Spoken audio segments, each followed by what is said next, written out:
The night sky above the Persian Gulf suddenly exploded with chaos. An American oil tanker had just been hit by a missile in Iraqi waters, and within seconds, flames ripped through the ship while thick black smoke climbed into the air. The impact immediately triggered alarms across a nearby U.S. Navy carrier strike group. What moments earlier had been a routine naval patrol quickly transformed into a high-level combat emergency. Across the massive aircraft carrier and the escort ship surrounding it, a single order echoed through speakers and radios: combat alert. Sailors and Marines moved instantly. Steel doors slammed open, weapons lockers were unlocked, and crew members rushed toward their assigned defensive stations. The calm rhythm of life at sea vanished as the entire fleet shifted into battle mode. Within moments, the response began. On the escort ships protecting the carrier, vertical launch systems opened along the decks like mechanical jaws preparing to strike. Seconds later, Tomahawk cruise missiles blasted into the night sky. One after another, the missiles roared upward before streaking across the horizon, racing toward Iranian military targets hundreds of miles away. Bright flashes illuminated the ocean as the powerful weapons disappeared into the distance. Every sailor watching from the deck understood the gravity of what was happening. This was not a training exercise. This was a real combat response. Immediately after the missiles launched, the carrier group switched to full defensive posture. Snipers climbed onto elevated positions along the towering structures of the aircraft carrier.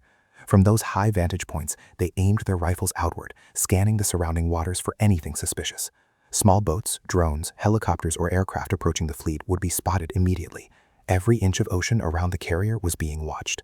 Below them on the lower deck, a group of Marines gathered quickly for an urgent mission briefing. Officers spoke rapidly, explaining the situation and outlining the operation. There was no time for long discussions. The Marines would soon be deployed to Allied bases across the Middle East to strengthen defenses and prepare for possible escalation. They needed to be ready to move immediately. At the same time, weapons crews along the edges of the carrier deck began preparing the ship's heavy machine guns. Long belts of ammunition were fed into the receivers of the mounted weapons, positioned along the rails. Operators pulled back the charging handles, locking the rounds into place and preparing the guns for action. These weapons would form the first line of defense against small aircraft, drones, or hostile boats that might attempt to approach the carrier group. Nearby, soldiers carrying shoulder-fired anti-aircraft missile systems climbed toward the highest points of the ship. From those elevated decks, they spread out and positioned themselves to monitor the sky from every possible angle. The entire horizon was under observation. Sailors scanned the distance through binoculars, sweeping slowly from left to right. Snipers tracked movement across the water using precision scopes. The carrier strike group had transformed into a floating fortress surrounded by layers of defense. To confirm the readiness of the weapon systems, machine gunners fired short bursts into the open water beside the ships. The thunder of automatic fire echoed across the deck as brass shell casings rattled across the steel floor. The quick test confirmed everything was functioning correctly. Across every ship in the strike group, every weapon system was checked and confirmed operational. The fleet was now fully prepared for combat. While defensive teams secured the ship, intense activity continued below the flight deck. Mechanics and aviation crews worked quickly to prepare the carrier's fighter aircraft for immediate deployment. Missiles were mounted beneath the wings, fuel tanks were filled, and electronic systems were tested. Technicians inspected every part of the aircraft, from the engines to the control surfaces, making sure each jet was completely ready for combat operations. After the final checks were completed, the first aircraft rolled onto the deck. It was an AV-8B Harrier II fighter jet.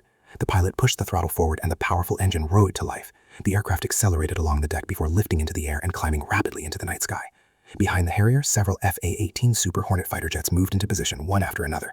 Each aircraft connected to the powerful catapult system at the front of the carrier. As the engines screamed at full power, the catapult fired, launching the jet forward with tremendous force. Within seconds, the aircraft shot off the edge of the carrier and climbed sharply into the air. One after another, the fighters launched into the dark sky above the ocean. Their mission was clear and urgent.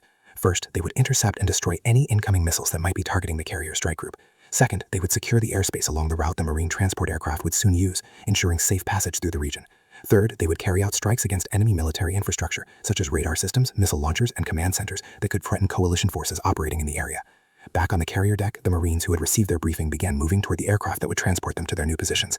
Several V-22 Osprey tilt-rotor aircraft waited with their rear ramps lowered. The Marines walked in disciplined lines toward the aircraft and climbed inside, taking their seats along the interior walls. Once everyone was inside, they fastened their harnesses and prepared for takeoff. The engines of the Osprey started to roar as their massive loaders slowly began spinning. Within moments, the aircraft lifted straight upward from the carrier deck like helicopters. As they gained altitude, the rotors tilted forward, transforming the aircraft into fast-moving planes as they accelerated away from the fleet toward Allied bases in the region.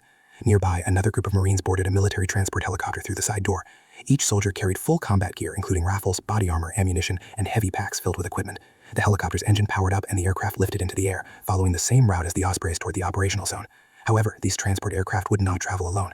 On the carrier deck, attack helicopters were already being armed and prepared to escort the Marine transports. Gunners mounted machine guns along the helicopter doors and loaded long belts of ammunition. These escort helicopters would fly alongside the transport aircraft, providing protection during the entire journey. If hostile drones appeared along the flight path, the helicopter gunners would engage immediately and destroy them before they could threaten the Marines being transported.